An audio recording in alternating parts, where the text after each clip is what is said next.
Thank you very much, ladies and gentlemen, dear colleagues.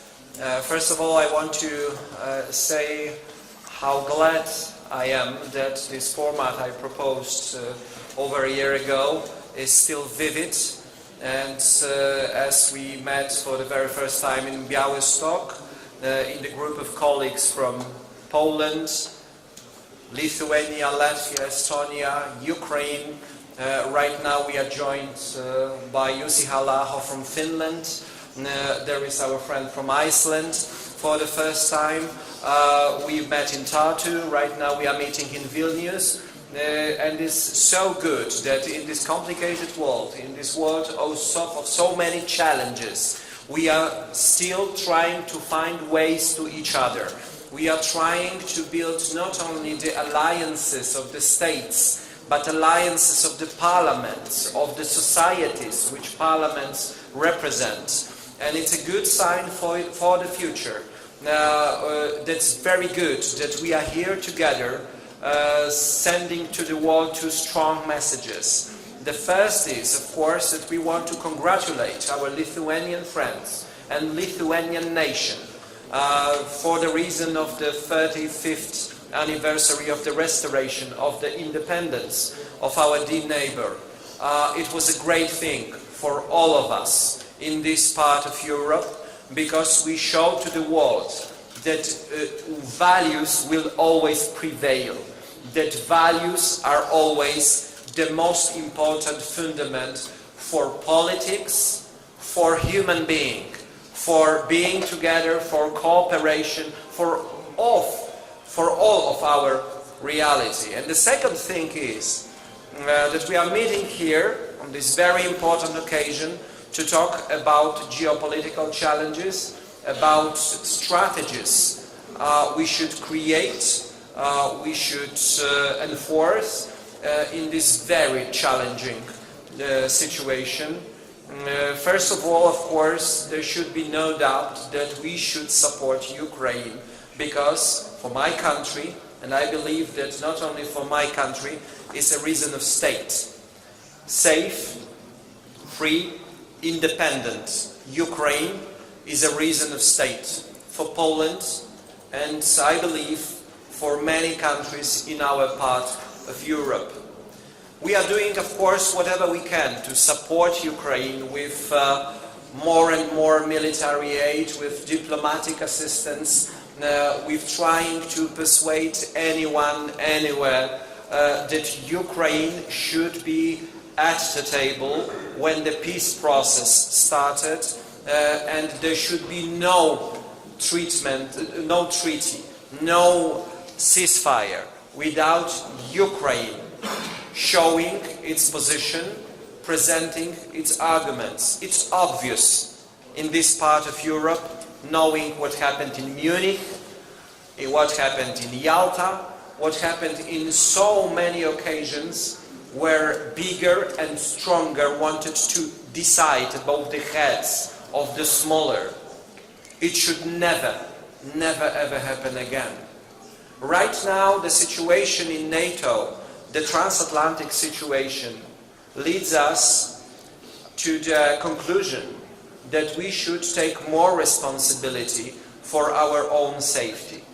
There is no need to be angry at new American administration because they are just doing what is good, in their opinion, to American voter, to American taxpayer.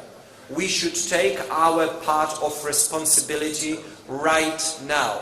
Our Prime Minister, Donald Tusk, said boldly. How is it like that, 500 million of Europeans are begging 300 million of Americans to protect them against 140 million of Russians who are not able to cope with 40 million of Ukrainians for 3 years? We should take our part of responsibility right here, right now. On the national level, we are spending 5% of GDP. You know it, this year, the next year, and probably in upcoming years as well. I've heard, and I really appreciate that Lithuania decided to spend 5-6% of GDP in upcoming years for its own defense. We are the first European country who decided to redirect part of the National Recovery Fund to National Defense Fund, 8 billion euros. This is the decision from the very last week, and we will be building, producing whatever we can.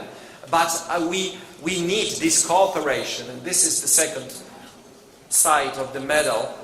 We need this cooperation of the European level, because of course we can do right now what we can do with our American allies. Sometimes it looks like that the community of values is not so important to our allies from here and there. We are concentrated more on business, on prices, not on values. But what can we do with this?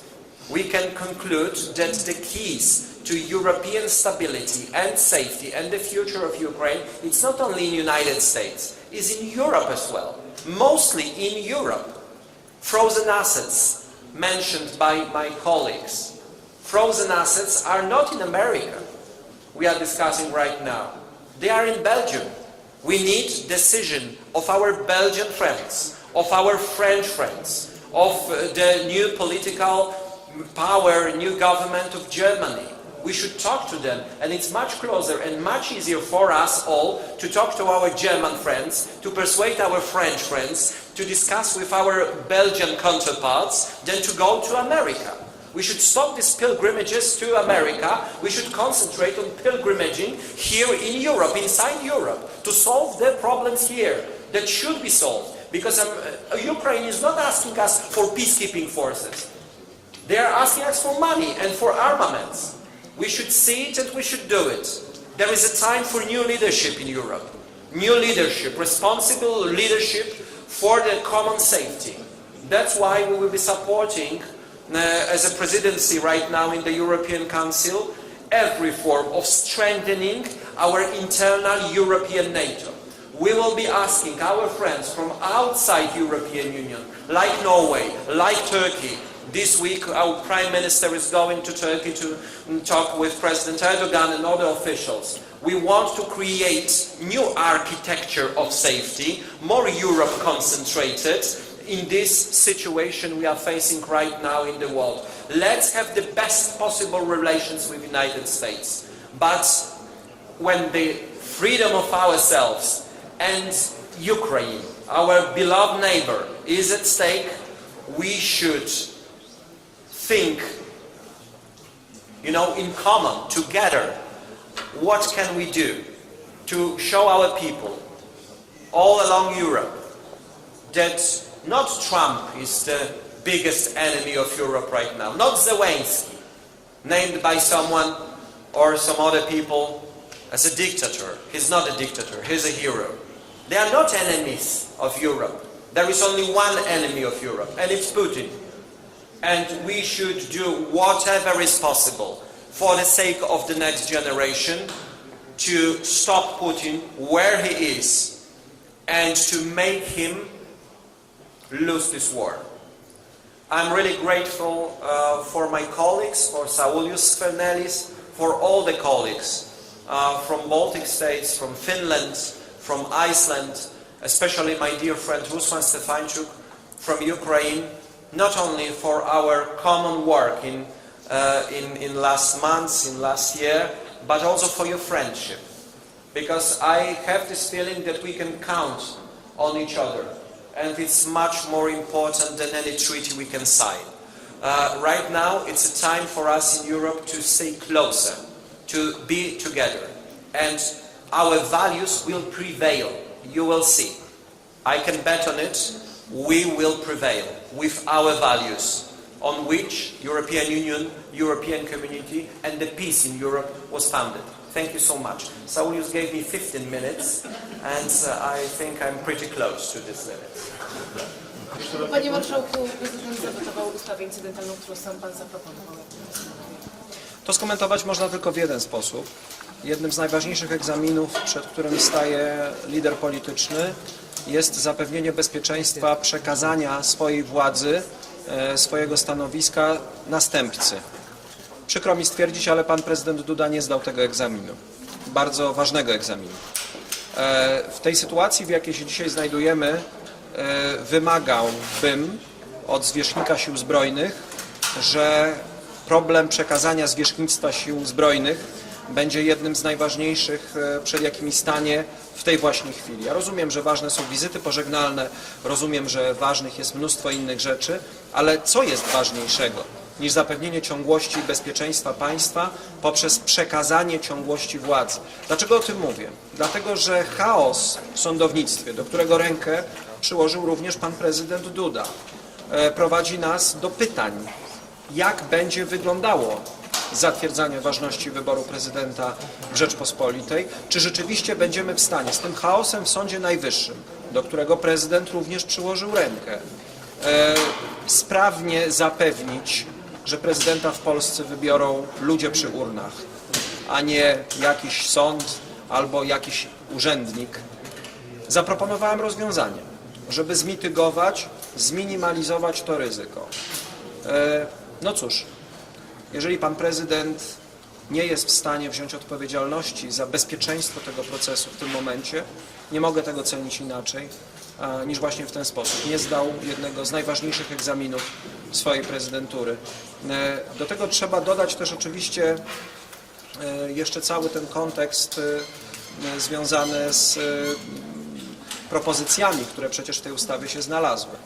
W tej wyjściowej wersji, nie tej, którą zaproponowałem, tylko tej wyjściowej, o ważności wyboru prezydenta mieli orzekać sędziowie powołani przecież de facto przez świętej pamięci prezydenta Lecha Kaczyńskiego. Nie rozumiem, co nie podoba się dzisiaj panu prezydentowi Dudzie, który był prawnikiem pana prezydenta Lecha Kaczyńskiego, w sędziach, których powoływał świętej pamięci prezydent Lech Kaczyński. Dlaczego dzisiaj uważa, że ci sędziowie powołani przez świętej pamięci prezydenta Kaczyńskiego nie są godni albo wystarczający, żeby stwierdzić ważność wyboru jego następcy? Tylko tak można skomentować tę decyzję. Ja oczywiście będę robił wszystko, żeby ten proces wyborczy, wszystko co będzie w mojej mocy, żeby przebiegł bezpiecznie, żeby ludzie w Polsce mieli pewność, że to oni wybiorą następnego prezydenta. Będę też robił wszystko, tak jak z tą ustawą antypolexitową, która znajdzie swoje miejsce na najbliższych obradach Sejmu, żeby wszystkie potencjalne zagrożenia dla stabilności ustroju i ciągłości władzy i decyzji, które obywatele Polski podjęli, wyłapać i zabezpieczyć. Oczywiście nie mogę zrobić tego sam. Potrzebuję do tego większości, potrzebuję do tego ludzi, którzy podzielą moje obserwacje.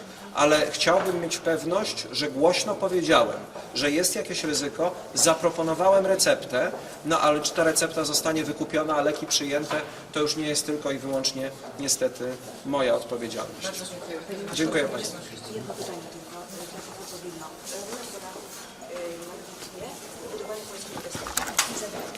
Bardzo ważna jest to rola, bo my dzisiaj jesteśmy, niezależnie od tego, gdzie żyjemy, w podobnej sytuacji. Polacy na Litwie to bardzo silna społeczność. To ludzie, którzy też bardzo w taki wytrwały sposób, wspaniały, godny podziwu, pielęgnują swoje polskie korzenie. My jesteśmy bardzo bliskimi sąsiadami z Litwą. Musimy dzisiaj rozwiązywać wszystkie te problemy, które gdzieś tam przez lata narastały.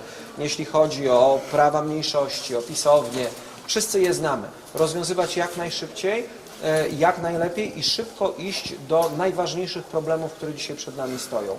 Tymi problemami, czy tymi wyzwaniami są problemy związane z naszym bezpieczeństwem.